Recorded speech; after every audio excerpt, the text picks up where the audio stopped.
सारेगामा कारवां mini भक्ति।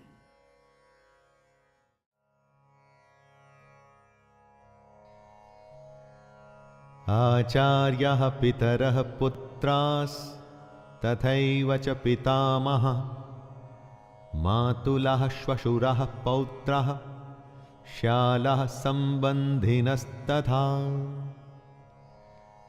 अर्जुन के सामने खड़े हैं उनके गुरुजन, ताऊ, चाचे, लड़के, दादे, मामे, ससुर, पौत्र, साले और भी कई सारे संबंधी लोग।